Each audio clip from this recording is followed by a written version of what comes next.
Hello guys and welcome back to my channel सिर्फ IAS। तो हम यहाँ कंटिन्यू करने जा रहे थे हमारा मेडिवल हिस्ट्री की सीरीज का चैप्टर नंबर 19 जिसका नाम है climax and disintegration of the Mughal empire का ये पार्ट 2 है।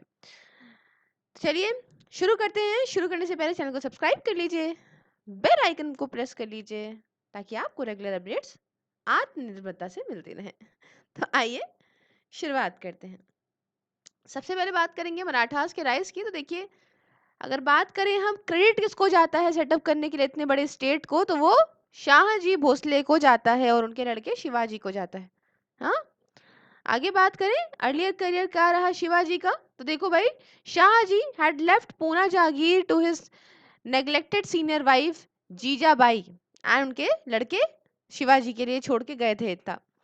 इनके गार्जियन की डेथ होने के बाद दादा जी कौन दा दियो ने 1647 में शिवाजी जो है वो बन गए खुद के मास्टर। उनका पूरा कंट्रोल जो है इनके पापा की जागीर के ऊपर यहाँ पे मिल गया, इनको मिल गया। शिवाजी ने अपना रियल करियर शुरू करा जब इन्होंने कॉन्क्वेस्ट करा 1656 में, है ना। क्या करा था? When he captured Javali from Maratha chief Chandra Rao More, है ना, इन्होंने जावली पाया था मराठा चीफ चंद्र राव मोर से। इन्होंने it sent against Shivaji a premium Bijapuri noble Afzal Khan, ठीक है, इन्होंने यहाँ भेजा शिवाजी के अगेंस्ट एक प्रीमियर बीजापुरी नोबल था, ठीक है, इसका नाम था अफजल खान। अफजल खान ने इनविटेशन दिया शिवाजी को पर्सनल इंटरव्यू के लिए, प्रॉमिस करा कि इसे पार्डन कर देगा बीजापुरी कोर्ट से, कन्विंस करा कि convince that this was a trap, है ना, ये समझ गए कि ये एक तरह की चाल है। शिवाजी सब समझ के प्रिपेयर होके गए थे और मर्डर कर दिया था इन जी अफजल खान जी का 1659 में। और औरंगजेब ने इंस्ट्रक्ट करा नए मुगल गवर्नर को डेक्कन के, इनका नाम था Shaista Khan, who was related to Aurangzeb by marriage, है ना, टू इन्वेड शिवाजी डोमिनियंस, है ना। औरंगजेब ने कहा जाओ बेटा शाइस्ता खान जाओ और शिवाजी के डोमिनियंस को यहाँ पे इन्वेड कर लो सब, है ना, जाओ हमला करो। इनफ्लेटेड जब ये पहुंचे कैंप में शाइस्ता खान के पूना में, तो and at night attack Khan in his हरम, है ना, ये अपने वही थे यहाँ पे औरतें रहती हैं, यहाँ पे खान जी थे और यहाँ पे इन्होंने अटैक कर दिया, इनके लड़कों को मार दिया और इनके कैप्टन्स को भी मार दिया, वन ऑफ द, है ना, और यहाँ चोट भी लग गई बहुत ही तगड़े से खान जी को। औरंगजेब ने ट्रांसफर कर दिया शाइस्ता खान को यहाँ पे बंगाल में, ठीक है। अब बात करेंगे ट्रीटी ऑफ पुरंदर की और शिवाजी विजिट टू आगरा। तो देखिए क्लोली इन्होंने जो है कि जय सिंह क्लोजली बिसीज करा इन्होंने पुरंदर को, बीट ऑफ करा मराठास के अटेम्प्ट को यहाँ पे इसे रिलाइव करने से। With the fall of the fort in the site and no relief likely from any quarter, Shivaji ने यहाँ पे नेगोशिएशन कर ली जय सिंह के साथ में, है ना। काफी बढ़िया बार्गेनिंग हुई, है ना, मोल भाव हुआ और कुछ टर्म्स जो है अग्री हुए कि 35 किलो में से जिन जो शिवाजी के पास हैं 23 जो किले हैं जो सराउंडिंग टेरिटरी में हैं, जो सबसे बढ़िया रेवेन्यू देते हैं करीब 4 लाख हंस का हर साल, ये सरेंडर कर दिए जाएंगे मुगल्स को। वाइल जो बाकी के 12 हैं ये एनुअल इनकम पे रहेंगे, 1 लाख रुपए हंस की were to be left to Shivaji, ठीक है, ये शिवाजी के हाथ में रहेंगे on condition of service and loyalty of the throne. Second बात ये कि देखो टेरिटरी करीब 4 लाख हंस की जो है पूरे सालाना जिसमें से पैसा निकलता है इन द बीजापुरी कोंकण जो शिवाजी के पास ऑलरेडी है, ये ग्रांट इनको कर दी जाएगी। और साथ ही साथ बीजापुर टेरिटरी जो है इसमें करीब 4 लाख ऑफ हंस ईयर इज अपलैंड जो बालाघाट का एरिया है जो शिवाजी जो कॉन्कर करते was also granted to him, ये भी इनको ग्रांट कर दी गई। और बदले में इन सबके he was to pay 40 huns in the installment to the Mughal, इन सबके बदले में क्या देंगे 40 लाख हंस जो है वो इंस्टॉलमेंट के तौर पे मुगल्स को शिवाजी देंगे। शिवाजी ने कहा कि भैया देखो तुम एक्सक्यूज करो हमें पर्सनल सर्विस से, और हैंस मनसब करीब 5000 का ये ग्रांट करा गया इनकी प्लेस पे इनके माइनर सर श्याम जी को, है ना, शंभा जी को। शिवाजी ने प्रॉमिस करा हालांकि ज्वाइन करने के लिए पर्सनली किसी भी मुगल कैंपेन में डेक्कन में अगर वो होता है तो। जय सिंह ने बहुत ही चालाकी से बोन ऑफ कंटेंशन डाली आपकी शिवाजी और बीजापुरी रूलर के बीच में, और मुगल मराठा एक्सपेडिशन अगेंस्ट बीजापुर ये यहाँ पे फेल हो गया। शिवाजी जिनको यहाँ पे भेजा गया था, है ना, who has been deputed to capture fort Panhala was also unsuccessful, यहाँ पे भी वो अनसक्सेसफुल हो गए। शिवाजी ने ये बात यहाँ पे मतलब काफी इंसल्टेड फील करा जब इनको कैटेगरी ऑफ मनसबदार 5000 में डाल दिया गया था, ऐसी रैंक जो कि पहले इनके माइनर सन को दी गई थी, अब इनको दे दी गई है ना। तो इनको बहुत बुरा लगा और शिवाजी ने यही जगह पे क्या करा, ये बहुत ही गुस्से से चले गए, इन्होंने इस मुगल्स की इंपीरियल सर्विस को यहाँ पे मना कर दिया। मैं फिर से बता दूं, ये सारे के सारे नोट्स बहुत ही क्रिस्प हैं, बहुत ही जो है वो क्या कहते हैं, बिल्कुल सिर्फ पॉइंट टू पॉइंट नोट्स हैं, आप ही की मदद के लिए हैं। 4 बार बुक पढ़ी है मैंने, बहुत ही सिर्फ प्रॉपर निकाले हैं, तो just don't worry about it and please इसी को फॉलो करिएगा, कहीं और जाने की जरूरत नहीं है, आराम से शेयर करिए, जिनको इनको जरूरत है please follow it only. Now, Aurangzeb always blamed himself for his carelessness in allowing Shivaji to explain. हमेशा से औरंगजेब ने अपने आप को ब्लेम करा कि भैया मैं हमेशा से केयरलेस रहा हूँ, शिवाजी को जो है भाग जाते हैं, मैं कुछ करता नहीं हूँ, चलो ठीक है छोड़ देता हूँ, ठीक है। अनलाइक जय सिंह, औरंगजेब ने यहाँ पे कुछ कम ही वैल्यू जो है वो टॉप वैल्यू दी थी to the alliance with Shivaji, है ना। यहाँ जय सिंह ज्यादा जो है मिले थे शिवाजी के साथ में, औरंगजेब ने इतना नहीं सोचा था, और उसके लिए शिवाजी है वो एक छोटे से भूमिहीन थे, लैंड होल्डर के तौर पे वो उनको देखता था। अब बात करेंगे फाइनल ब्रीच शिवाजी के साथ में, है ना। तो शिवाजी का एडमिनिस्ट्रेशन और अचीवमेंट क्या रही, तो 1674 1674 की बात है, शिवाजी ने अपने आप को यहाँ पे राजा बना दिया, मतलब राजा क्या, काउंट कर लिया खुद को फॉर्मली रायगढ़ में, और शिवाजी ने ट्रैवल करा बहुत लंबा, है ना, फ्रॉम बीइंग अ पेटी जगीरदार एट पूना, है ना, बहुत ही जगीरदार थे ये पूना में, उसके बहुत लंबा ये अपने अपनी जिंदगी में चले हैं। अपनी मजबूत बनाने के लिए अपनी सोशल पोजीशन को फर्दर, शिवाजी ने शादी कर ली कुछ लीडिंग ओल्ड मराठा फैमिलीज से, ठीक है, जिनका नाम था मोहितीस, शिरकेस वगैरह। एक जो फॉर्मल डिक्लेरेशन जो है वो करी गई थी प्रीस्ट के द्वारा, जो कि आपका ये फंक्शन कर रहे थे, गागा भट्टा का नाम था। Shivaji was a high class Kshatriya, ठीक है, इनको यह करी गई थी कि देखो शिवाजी जो है वो एक हाई क्लास के क्षत्रिय हैं। 1676 की बात है, जब शिवाजी ने एक नया वेंचर लिया, और with the active aid and support of the brothers Madanna and Akanna and Hyderabad, Shivaji ने क्या करा, एक एक्सपेडिशन लिया बीजापुरी कर्नाटका में। शिवाजी को दिया गया एक बहुत बढ़िया वेलकम दिया गया कुतुब शाह के द्वारा उनकी कैपिटल में, और एक फॉर्मल एग्रीमेंट जो है वहां पे साइन हुआ। कुतुब शाह ने अग्री करा कि हम सब्सिडी देंगे भैया, देखो 1 लाख हंस की, मतलब करीब ले लो 5 लाख रुपए की हर सालाना शिवाजी को देंगे, और मराठा एम्बेसडर जो है वो उनके कोर्ट में ही रहेगा। ट्रीटी जो है वो काफी फेवरेबल थे शिवाजी के लिए एंड इन्होंने इनेबल करा कैप्चर जिंजी का और वेलोर का बीजापुर ऑफिशियल से, साथ ही साथ कैंकर करा मच ऑफ द टेरिटरीज जो कि उनके हाफ ब्रदर इकोजी के पास थी। ऑल्दो शिवाजी ने अज्यूम करा टाइटल हैंदवा धर्म धर्मोधरा का, मतलब समझ रहे, protector of the Hindu faith, but इन्होंने क्या बताऊं कि इन्होंने मर्सलेसली बहुत सारे हिंदू पॉपुलेशन को उस एरिया में प्लंडर भी करा है ना। जब ये अपने returning home laden with treasure ना बहुत पैसा लेके लौटे, ये शिवाजी ने रिफ्यूज कर दिया शेयर करने को किसी भी पैसे को, किसी भी चीज को विद द कुतुब शाह, दस इनके रिलेशन यहाँ पे थोड़े से गड़बड़ा गए। कर्नाटका एक्सपेडिशन वो एक लास्ट मेजर एक्सपेडिशन था शिवाजी के लिए, और जो बेस था जिंजी का बिल्डअप किया गया था शिवाजी के द्वारा, इसने ये प्रूव करता है कि ये to be haven to refuge for his son Raja Ram during Aurangzeb all out war on the Marathas, ठीक है, यहाँ पे ये रहे थे इनके लड़के। शिवाजी की डेथ 1680 में हो गई, और जल्द ही क्या हुआ, ये वहां पे कर्नाटका एक्सपेडिशन में यहाँ पे लौटे थे जब, उसके बाद तो उसके बाद ही इनकी डेथ हो गई थी 1680 में। शिवाजी का सिस्टम था एडमिनिस्ट्रेशन का, वो लार्जली बोरो हुआ है एडमिनिस्ट्रेटिव प्रैक्टिसेस जो कि डेक्कनी स्टेट्स में होती हैं वहां से ही, ऑल्दो ये बी डेजिग्नेटेड है, 8 मेंबर्स थे इसमें, कभी कभी आप कह सकते हो इसमें अष्ट प्रधान। तो ये क्वेश्चन आया था कि भाई अष्ट प्रधान कहाँ था, 9 रत्न तो हमें पता है, लेकिन ये अष्ट प्रधान वाला किसके अंदर था, तो बाबा वो शिवाजी के अंदर था, ठीक है। It was not in nature of the council of ministers, ये काउंसिल ऑफ मिनिस्टर के नेचर का नहीं था, हर एक मिनिस्टर जो है वो डायरेक्टली रिस्पॉन्सिबल होता था रूलर को। जो मोस्ट इंपॉर्टेंट मिनिस्टर था वो पेशवास थे, है ना, जो यहाँ पे फाइनेंस वगैरह देखते थे, जनरल एडमिनिस्ट्रेशन देखते थे, और सारे नौबत मतलब सेनापति थे, है ना, which was a post of honour होती है, यानी ये लार्जली दी जाती है एक ऐसे इंसान को जो कि मराठा चीफ होता है। मजुमदार अकाउंटेंट थे, वाइल जो वेक नाविस थे वो रिस्पॉन्सिबल थे इंटेलिजेंस के लिए, पोस्ट के लिए, हाउस होल्ड अफेयर्स के लिए, ठीक है। सुरु नाविस या फिर आप कह सकते हो चित्तनिस हेल्प करते थे किंग को इनकी करस्पॉन्डेंस में। दानवीर बताएं जो कि मास्टर था सेरेमनीज का, ये भी यहाँ पे हेल्प करता था किंग को विद हिज करस्पॉन्डेंस। दानवीर ये मास्टर था सेरेमनीज का, और साथ ही साथ आप मैंने बताया ये फॉरेन पावर्स के साथ भी डील करता था। न्यायाधीश आप समझ रहे हैं, और यहाँ पे पंडित राव वो चार्ज में थे जस्टिस और चैरिटेबल ग्रांट्स के। क्लियर हो गया, ये देखिए यहाँ पे लिखा है सब। आगे बढ़ेंगे तो मोर इम्पोर्टेंट है, अपॉइंटमेंट से ज़्यादा इम्पोर्टेंट है इन सारी ऑफिशियल का शिवाजी की ऑर्गेनाइजेशन के लिए, आर्मी के लिए, वो है रेवेन्यू सिस्टम। तो शिवाजी ने प्रेफर करा कि वो यहाँ पे कैश सैलरीज देंगे रेगुलर सोल्जर्स को, है ना। दो कभी कभी चीफ्स वगैरह रिसीव करते थे ग्रांट्स वगैरह भी, जिसे हम लोग सरंजम बोलते हैं। स्ट्रिक्ट डिसिप्लिन मेंटेन करी जाती थी आर्मी में, कोई भी औरत जो है या डांसिंग गर्ल जो है उनको अलाउ नहीं होता था आर्मी के साथ अकम्पनी करने में। The plunder taken by each soldier during campaign was strictly accounted for. Regular army जिसे पगा बोलते हैं, जिसमें करीब 30 से 40,000 कैवेलरी होती थी, as distinct from the loose auxiliaries, मतलब जिसे सिलाधार बोलते हैं, ये सुपरवाइज करी जाती थी बाय हवलदार्स, है ना, जिसमें फिक्स सैलरी मिलती थी। फोर्स वो जो है एक्चुअली सुपरवाइज करे जाते थे।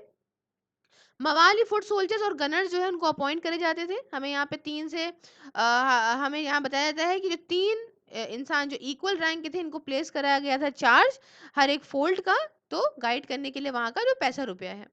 अब प्लीज मुझे एक चीज समझिए, अगर आप चाहते हो जो PT 365 है जो हमारे चैनल से डिलीट हो गई है, हाँ, मैंने देखिए रिस्क नहीं लिया, मैंने कोई कॉपीराइट वाला कोई काम ऐसा नहीं करा है अभी तक।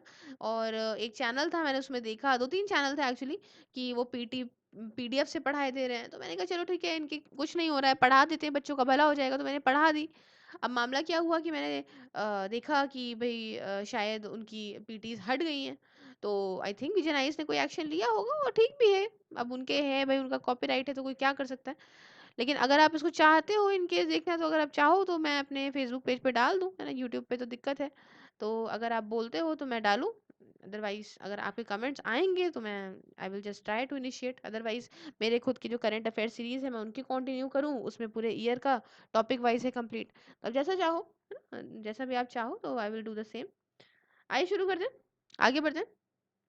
तो रेवेन्यू सिस्टम जो था उस समय का, वो जो है have been permitted on the system of Malik Ambar. एक नया रेवेन्यू असेसमेंट जो है कंप्लीट करा गया अन्नाजी दत्तो के द्वारा 1679 में। ये करेक्ट, ये बात सोचना नहीं है कि यहाँ पे शिवाजी ने अबॉलिश कर दिया था जमींदारी देशमुख सिस्टम को, है ना, ऐसा नहीं था। ना ही इन्होंने कुछ और that he did not award jagir, ऐसा कुछ नहीं था। अपने ऑफिशियल को जागीर नहीं देते थे या जमींदारी सिस्टम अबॉलिश कर दिया था। हालांकि शिवाजी स्ट्रिक्टली सुपरवाइज करते थे मिराजदास को, दैट इज वो सारे जिनके पास हेरिडेटरी राइट्स होते हैं लैंड के। डिस्क्राइबिंग द सिचुएशन, जो सभासद थे जिन्होंने 18 सेंचुरी में लिखा था, ये बात कहते हैं कि सारे सेक्शन जो है पे करते थे गवर्नमेंट को सिर्फ एक स्मॉल पार्ट उनकी कलेक्शन का, है ना। इन कॉन्सिक्वेंस जो मिरास दार्स थे वो बढ़ते गए, उन मजबूत बनते गए, कैसे बिल्ड करके अपने बैशंस कास्टलेस और स्ट्रॉन्ग होल्ड विलेजेस में, है ना, और इससे अपना इन्होंने पैर भी जमाया बढ़िया अच्छे से, और इनलेस करा फुटमैन को और मस्केटियर्स को। ये जो क्लास है वो काफी बन गया अनरूली और seized the country. Shivaji destroyed their bastions and forced them to submit. Shivaji ने सप्लीमेंट करी अपनी इनकम लिवाय करके contribution on the neighbouring Mughal territories, है ना। ये जो कंट्रीब्यूशन था ये 1/4 हो गया लैंड रेवेन्यू का, है ना। इसे हम लोग चौथाई मतलब 1/4 बोलने लगे या फिर चौथ बोलने लगे। तो एक क्वेश्चन था भाई, चौथ और सदेश मुखी वाला मामला था यहाँ पे, तो अब ये इंपॉर्टेंट क्वेश्चन बन जाता है, चौथ का मतलब क्या होता है, वन एक चौथाई, ठीक है। तो ये यहाँ पे ये मुगल से इनकम कमा रहे थे, ठीक है। इन्होंने फाउंडेशन में रखा है कि स्ट्रॉन्ग स्टेट का कर्व करके पावर देशमुख की, है ना। आप समझिए पहला वाला point, Shivaji supplemented his income by levying a contribution on the neighbouring Mughal territories. The contribution which came to 1/4 of the land revenue began to be called chauth या चौथाई मतलब चौथ। द आर्मी डिपेंड थी सैलरीज के लिए to the considerable extent of the plunder of the neighbouring areas, but state जो है वो यहाँ पे the state can not there by be called just a war state. इसलिए आप स्टेट को सिर्फ वॉर स्टेट नहीं कह सकते हो। It was regional in character, no doubt, but it definitely had a popular base. आगे बढ़ेंगे, बात करेंगे Aurangzeb and the Deccani states के बारे में। 1658 से 87 तक के लिए क्या मामला चला। तो ट्रीटी जो 1636 में हुई थी, जिसके द्वारा Shahjahan had given 1/3 of the territories to Ahmadnagar state as a bribe, है ना। इन्होंने यहाँ घूस के तौर पे दी थी अपनी 1/3 टेरिटरी विड्रॉ करने के लिए, support to the Marathas and promise that Mughals would never ever conquer Bijapur and Golconda, ठीक है। तो ये सारी जो ट्रीटी हुई थी had been abandoned by Shahjahan himself.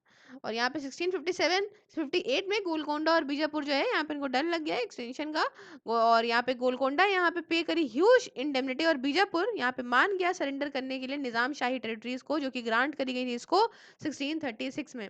और इनकम जो थी डेक्कनी स्टेट से under the control of Mughals वो इनसफिशिएंट थी इसको मीट करने के लिए। आइए फर्स्ट फ्रेज बात करते हैं 1658 से 68 तक के लिए। तो औरंगजेब ने यहाँ पे कहा जय सिंह से कि भाई देखो, तुम पनिश करो शिवाजी और आदिल शाह दोनों को। जय सिंह वो एक एस्ट्यूट पॉलिटिशियन था, दिमाग रखता था। इसने कहा औरंगजेब को कि देखो भैया, ये यहाँ पे गलत हो जाएगा अगर हम अटैक कर देंगे इन दोनों ही बेवकूफों को सेम टाइम पे, है ना। इसने ऐसा समझाया औरंगजेब को। जय सिंह इकलौता मुगल पॉलिटिशियन था जो एडवोकेटेड था सारी तरह की फॉरवर्ड पॉलिसी से डेक्कन में ड्यूरिंग दिस पीरियड। और अब क्या हुआ, एक कंक्लूजन निकल के आया जिसमें जो है औरंगजेब ने फाइनली ये 20 साल बाद एक कंक्लूजन पे निकल के आए। जय सिंह बीजापुर का जो कैंपेन था वो 1665 में था, है ना। ये was bound to fail, and जो रिट्रीट थी ये काफी महंगी पड़ी, और ना ही मनी और ना ही कोई एडिशनल टेरिटरी जय सिंह यहाँ पे पा पाए इस कैंपेन से। इस डिसअपॉइंटमेंट की वजह से और सेंसस की वजह से औरंगजेब ने यहाँ पे हासिल करा जय सिंह की डेथ 1667 में हो गई। और इसके बाद 1668 की बात करें तो मुगल ने यहाँ पे सिक्योर्ड करा सरेंडर ऑफ शोलापुर को बाय ब्राइबरी। ये यहाँ पे फर्स्ट फ्रेज खत्म होता है, ठीक है, घूस वूस दे के शोलापुर ले लिया। सेकंड फ्रेज आया 1668 से लेके 84 तक का। तो एक नया फैक्टर इस पीरियड में वो था कि पावर जो है मदन्ना और अकन्ना जो भाई जी थे ना, है ना इनके, तो वहां पे इनकी पावर बढ़ रही थी गोलकोंडा में। ब्रदर्स जो है इन्होंने पॉलिसी वो फॉलो करा, है ना, to trying establish a tripartite alliance between the Golconda Bijapur and Shivaji के बीच में इन्होंने अलायंस कर ली थी। शिवाजी ने लूट करा और ऑल्टरनेटली सपोर्ट करा बीजापुर को मुगल्स के अगेंस्ट। लास्ट जो डेस्परेट फोल्ड था दिलेर खान, जो जो लास्ट रिपोर्ट मैंने कह दिया, लास्ट जो डेस्परेट एफर्ट थे दिलेर खान के, एक मुगल वायसराय था ये, 1669-80 में कैप्चर करने के लिए बीजापुर को, ये भी फेल हो गए। और लार्जली बिकॉज कोई भी मुगल वायसराय जो है इसका कोई भी मतलब ऐसा कह सकते हो कि आप यूनाइटेड फोर्सेस नहीं थी डेक्कन फोर्स, डेक्कन स्टेट्स में किसी की, है ना। दिलेर खान जो है वो कुछ नहीं पा पाया except laying Mughal territories open to Maratha raids, है ना। Hence he was recalled by Aurangzeb. Aurangzeb ने वापस बुला लिया। फिर आया तीसरा फेज 1684 से 87 तक का। अब ये मुगल जो है देखिए कुछ कमी पा पाए थे 1676 से 80 तक के लिए, जब औरंगजेब ने यहाँ डेक्कन में, औरंगजेब फिर खुद पहुंचे 1681 में, है ना, in pursuit of his rebels and prince Akbar. पहले तो क्या हुआ, इन्होंने कंसंट्रेट करा अपनी फोर्सेस पे श्याम जी के, शंभाजी के अगेंस्ट, है ना, जो सन था और सक्सेसर भी था शिवाजी का। वाइल इन्होंने एफर्ट्स करते रहे कि बीजापुर और गोलकोंडा को कैसे हटाएं मराठा के साइड से। बीजापुर के फेल होने से पहले 1686 में इनकी जो इन्होंने प्रोवाइड करा एम्पल जस्टिफिकेशन, है ना, पुराने जो फेलियर थे जय सिंह के उसको लेके। 1665 में जो हुए थे दिलेर खान के जो हुए थे, है ना, बीजापुर के अगेंस्ट, इनको ये एक एम्पल जस्टिफिकेशन यहाँ पे, भाई खुद राजा खुद गया है, औरंगजेब खुद गया है तो कुछ तो बढ़िया करेगा। और कुतुब शाह यहाँ पे इन्होंने अग्री करा। मदन्ना और अकन्ना जो है ये यहाँ पे निकाल दिए गए, है ना, इनको सड़कों पे लाके मार डाला गया 1686 में। But even this crime fail to save Qutb Shah, है ना, इस क्राइम को भी इन्होंने इतना कुछ कर दिया था कुतुब शाह ने, तब भी कुतुब शाह को बचा नहीं पाए, इनको भी यहाँ पे टपका दिया गया। औरंगजेब ने यहाँ पे जो है जल्दी अपनी जीत करी और एक्सटेंशन करा बीजापुर और गोलकोंडा में, but with was only the beginning of the his difficulties. ठीक है, ये यहाँ पर जो पहुंचना ही इसकी सबसे बड़ी गलतियां थी। और लास्ट और मोस्ट डिफिकल्ट फेज जो औरंगजेब की लाइफ का था वो अब यहाँ से शुरू हो गया था। औरंगजेब, यहाँ पे टॉपिक है Marathas and the Deccan, last phase 16, यहाँ 1700 इतना मर ही गया है, ठीक है, यहाँ तक के लिए टाइम की बात करते हैं। तो 1689 की बात है जब श्याम जी काफी सरप्राइज हुए at a secret hideout at Sangameshwar by a Mughal force, है ना, इनको जो है परेड करा गया बिफोर औरंगजेब एंड एग्जीक्यूट करा गया रिबेलियन के तौर पे as an infidel by executing Shambhaji, sorry Shambhaji है इसका नाम, शंभाजी है ना। He was not only throw away his chance but provided the Marathas a new cause. ठीक है, इन्होंने एक नया जो है वजह दे दी मराठास को। और instead of having destroyed the Maratha state, Aurangzeb ने क्या करा, इसने जो है Maratha had made the Maratha opposition all pervasive in the Deccan। राजा राम जो कि यंगर ब्रदर थे शंभाजी के, इनको यहाँ पे किंग बना दिया गया। But had to escape when Mughals attack his capital, but ये भाग गए जब मुगल्स ने इनकी कैपिटल को अटैक करा। Raja Ram sought shelter at Jinji on the east coast and continue to fight against the Mughals from there. दस मराठा की रेजिस्टेंस जो है वो वेस्ट से ईस्ट कोस्ट तक फैल गई थी। आपने देखा होगा पिक्चरों में आजकल मराठास रेजिस्टेंस बहुत देते थे और बहुत ही निडर भी होते थे। औरंगजेब ने शाह आलम को यहाँ जेल में डाल दिया, है ना, for daring to negotiate with the Deccan rulers. And Raja Ram को भी सीज कर दिया गया जिंजी में। बट जो सीज थी उसने काफी मतलब बहुत लंबा ड्रॉन आउट प्रूफ करा और जिंजी यहाँ पे 1698 में फेल कर दिया। बट जो चीफ प्रिंस राजा राम थे वो यहाँ से भाग गए। मराठा की रेजिस्टेंस जो थी वो बढ़ती गई और मुगल जो है वो सफर करे कई सारे सीरियस रिवर्सेस को भी। मराठास ने यहाँ पे क्या करा, मराठास ने यहाँ पे रिकैप्चर करे कई सारे फोर्ट्स और राजा राम जो है वो अब फिर मतलब वापस आ पाए सतारा में। कई सारे जागीरदार की बात करें तो ये सीक्रेट पैक्ट में आए मुगल्स के साथ, सॉरी मराठास के साथ में। एंड यहाँ पे इन्होंने कहा कि भाई देखो हम चौथ आपको पे करेंगे अगर मराठा जो है वो डिस्टर्ब नहीं करते हैं जागीर्स को उनकी। 1703 की बात है जब औरंगजेब ने ओपन कर दिया नेगोशिएशन मराठास के साथ में। इन्होंने ये प्रिपेयर था कि भैया हम शाहू जी को रिलीज कर देंगे जो कि शंभा जी के लड़के थे, है ना, जिनको उनको कैप्चर करा गया था सतारा में along with his mother. Shahu had been treated well, बढ़िया से इनको ट्रीट करा गया। इनको दी गई एक टाइटल राजा का और मनसब करीब 7000 का, है ना। On coming of age he had been married to two Maratha girls of the respectable families. Aurangzeb काफी प्रिपेयर्ड था यहाँ पे ग्रांट करने के लिए शाहू जी को और शिवाजी के जो स्वराज और Shivaji's swaraj and the right of Sardeshmukhi over the Deccan was recognizing his special position, है ना। Over 70 Maratha sardar actually assemble जो रिसीव करने के लिए आए थे शाहू जी को, बट औरंगजेब ने यहाँ पे कैंसिल कर दिया अरेंजमेंट आखिरी टाइम पे, है ना, being uncertain about the intentions of the Marathas. अब 1706 तक के लिए क्या हो गया था, औरंगजेब कन्विंस था ना, कि भैया जो है कि हम सारे मराठा पोर्ट्स ले लेंगे। 10 औरंगजेब ने अपने जो है यहाँ पे आखिरी जो सांस ली है 1707 में ली है और इन्होंने बहुत बड़ा एम्पायर छोड़ दिया था। वो पूरी तरह से डिस्ट्रैक्टेड था, इसकी पॉलिसीज भी थोड़ी गड़बड़ थी, कई सारी इंटरनल प्रॉब्लम्स थी। उसके बाद ही ये फेल्ड होना शुरू हो गया। अब देखिए मुगल्स का डिक्लाइन हुआ है यहाँ पे, रिस्पॉन्सिबिलिटी जो है औरंगजेब की। तो वीकनेस जो एम्पायर की थी वो प्रोक्लेम करी गई वर्ल्ड को जब नादिर शाह को यहाँ पे जेल में डाल दिया गया था, है ना। नादिर शाह ने sorry sorry sorry sorry when Nadir Shah imprisoned the Mughal emperor and looted Delhi in 1739, है ना। जब नादिर शाह ने यहाँ पे ये जो मुगल एम्पायर के एम्परर को यहाँ पे जेल में डाल दिया और दिल्ली को लूट करा 1739 में, है ना, तभी पता चल गया था कि भाई देखो अब मुगल्स में वो बात नहीं है। एरिया जो था जाप्ती के under, that is where the system of measurement was followed, ये एक्सपैंड हुआ according to official Mughal statistics. Land revenue काफी हैवी था अकबर के वक्त से ही, ये more than less half of the produce हुआ करता था।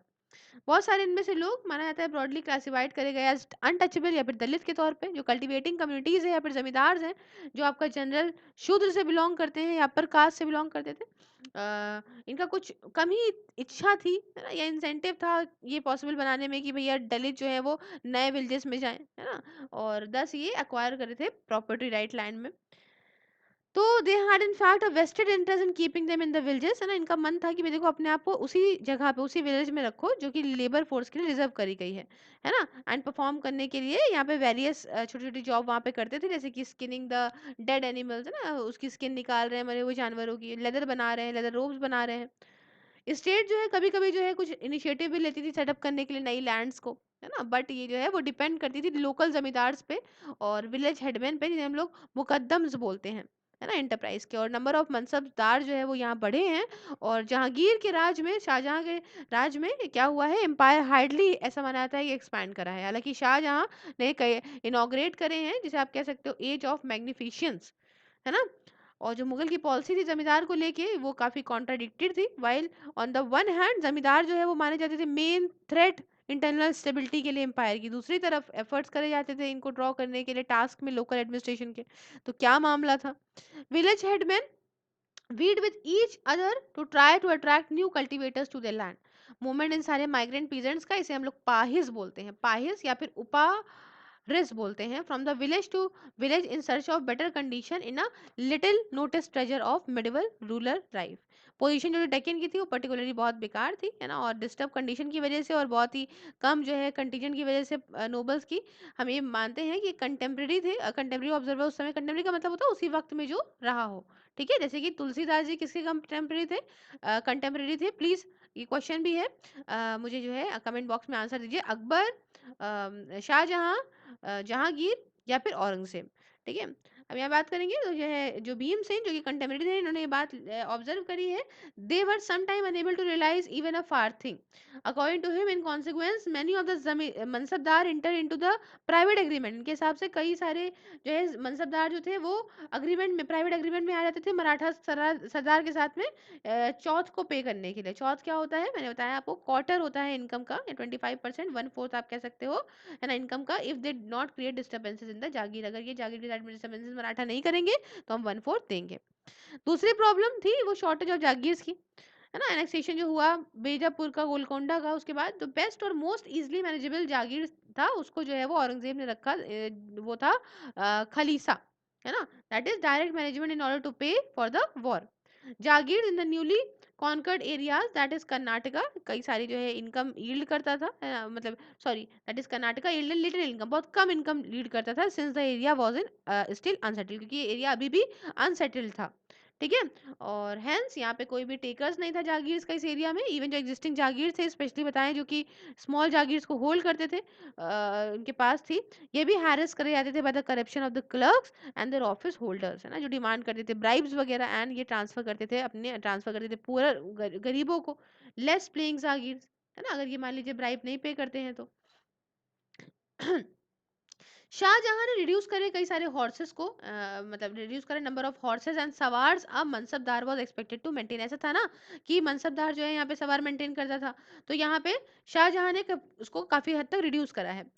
रिसोर्सेज को बचाने के लिए औरंगजेब ने यहाँ पे वर्चुअल बैन लगा दिया था नए रिक्रूटमेंट पे, जिसकी वजह से एक छोटा सा डिसअपॉइंटमेंट हुआ था लड़कों के बीच में, या दामादों के बीच में, सन इन लॉज के बीच में, पुराने नोबल्स के, है ना, जो कि रुके हुए थे कि भैया हमको मनसब या फिर जागीर मिलेगी। अब जो पिक्चर्स लैंग्वेज है हिस्टोरियंस की, खाफी खान की, वो उसमें क्या है कि ग्रांट ऑफ अजागीर became like one pomegranate among the 100 sick, है ना, एक तरह से कहा कि भाई ऐसे दिखा रहा है कि एक अनार 100 बीमार, है ना, तो जागीर की ग्रांट करना ऐसे लग रहा था कि एक अनार है 100 बीमार है। हेंस की बात क्या है, सेंस जो नेशनलिज्म का था, ऐसा हम समझ सकते हैं, जो आज की डेट में वो उस समय मेडिवल टाइम्स में नहीं था, बट जो कॉन्सेप्ट था लॉयल्टी का, नमक का जो है बदला देंगे हम, है ना, लॉयल्टी का, सॉल्ट की, वो इफेक्टिव था, लॉयल्टी देते थे। और मुगल डायनेस्टी एक ब्रॉड सेंस है पैट्रियोटिज्म का भी। और जो आपका मुगल है, उन्होंने डिवाइस करा है केयरफुल सिस्टम चेक्स और बैलेंसेस का भी कई सारे लेवल्स पे एडमिनिस्ट्रेटिव मशीनरी में, और कोशिश करी है बैलेंस करने के लिए कई सारे एथनिक और रिलीजियस ग्रुप्स को, इस तरह से कि जो एम्बिशंस हैं इंडिविजुअल नोबल्स के या ग्रुप्स के, उनके लिए वो उनके कंट्रोल में रखे जा सके। नोबल जो है उन्होंने अज्यूम करा है independent air only when the administrative machinery was allowed to decay by the successors of Aurangzeb and on account of steady accentuations on the crisis of jagirdari system. तो आप जहाँ समझ रहे हैं आगे आते बाते जो है वो धीमे धीमे सब कुछ जो है मुगल डिक्लाइन क्यों होने लग गए। औरंगजेब ही माना था, रहे तो बहादुर शाह तक, लेकिन औरंगजेब को आखिरी माना जाता है क्योंकि इनके बाद मामला एडमिनिस्ट्रेशन का बढ़िया नहीं रहा। आप किसी किंग को भी नहीं जानते होंगे, और बहुत मतलब यूपीएससी वाले जानते होंगे, लेकिन आम जनता भी नहीं जानती है। डिक्लाइन होता गया, एम्पायर होता गया, बहुत सारी पॉलिसीज ऐसी चली हैं।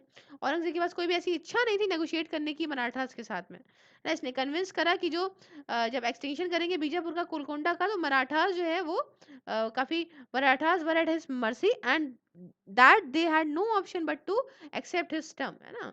ये इस बात से कन्विंस था कि अगर हम मान लीजिए भाई बीजापुर और गोलकोंडा के साथ मिल जाएंगे और मराठा से अलग कर देंगे इनको, तो मराठास बहुत ज्यादा जो है वो तरसेंगे और आएंगे हमारे पास, हमारी इच्छा हमारे साथ जो है वो हमारे हिसाब से चलने के लिए, है ना, स्वराज मांगेंगे।